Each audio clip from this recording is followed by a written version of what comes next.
Bonsoir Michèle Sibony, vous êtes vice-présidente de l'Union juive française pour la paix. Votre mouvement a participé à cette manifestation ce soir à Paris, place des Invalides.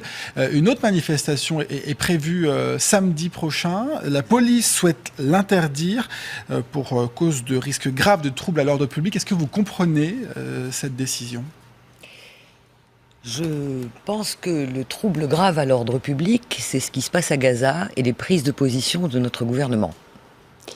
Vous reprochez la prise de position de François Hollande lorsqu'il s'est adressé à Benyamin Netanyahou pour le soutenir ? Il n'est pas possible que dans la situation actuelle, personne ne soit capable de dire en France, y compris au plus haut niveau du gouvernement, que nous avons affaire à une situation coloniale d'occupation et de colonisation, à une répression et non pas à une guerre, à une opération de répression.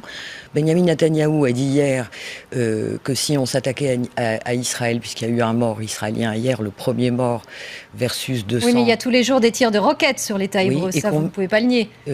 Oui, pourquoi ? Nous avons affaire au territoire le plus densément peuplé du monde, plus d'1,5 million de personnes assiégées depuis 7 ans. 7 ans de siège et de blocus déclaré illégal par toute la communauté internationale, et elle n'a pas levé le petit doigt pour l'interrompre. Nous sommes cette année en train de fêter donc l'horrible anniversaire de 7 ans de siège pour une population civile qui subit en ce moment les bombardements, et nous sommes en train de fêter un autre triste anniversaire, celui des 10 ans de l'arrêté de la Cour internationale de justice déclarant le mur, la construction du mur par Israël de séparation illégale et demandant à la communauté internationale d'agir. Et pas à côté de ça, à côté de cette situation-là, qui est une situation d'oppression, de répression coloniale, notre président de la République ne trouve rien de mieux à faire que d'expliquer que c'est Israël qui est la victime. Mais il faut peut-être faire la distinction entre la population civile palestinienne qui subit et le Hamas, qui est considéré comme une organisation terroriste par les États-Unis et l'Union européenne. Le Hamas, ce sont des personnes. D'accord ? Il y a des milliers de militants du Hamas, il y a aussi des militants d'autres factions à Gaza. Tous subissent la répression.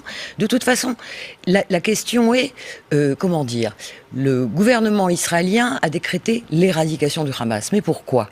Il faut reprendre un minimum de chronologie quand même. Chronologie que personne n'a jugé utile de faire dans ce pays non plus.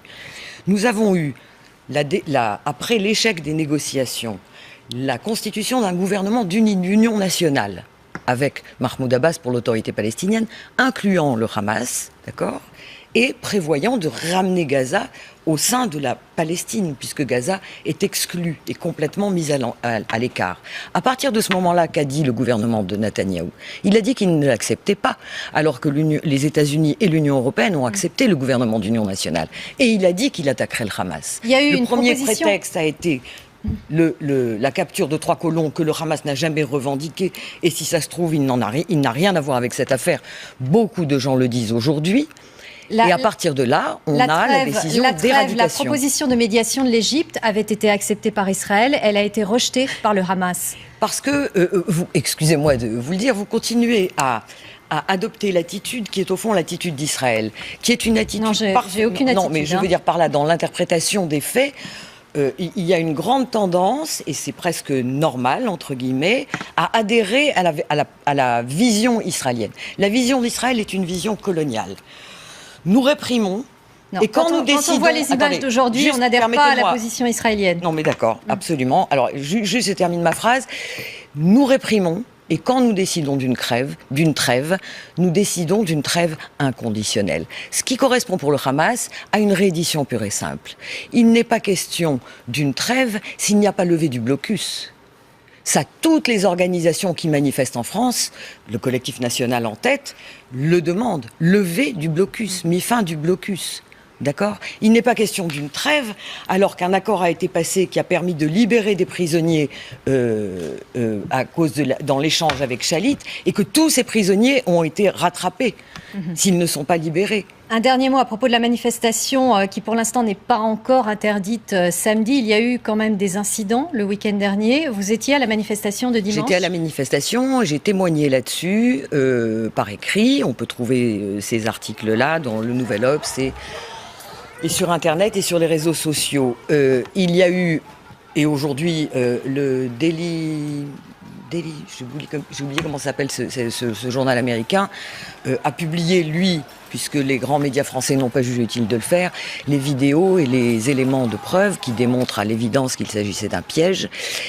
Il y a eu, plusieurs jours avant cette manifestation du samedi dernier, un appel devant la synagogue de la rue de la Roquette, un rassemblement pour soutenir Israël, qui était sur le site de la LDJ et intitulé d'ailleurs « Keep calm and kill Hamas ». C'est intéressant quand même de savoir qu'on est capable de faire des rassemblements de ce type dans des lieux de culte.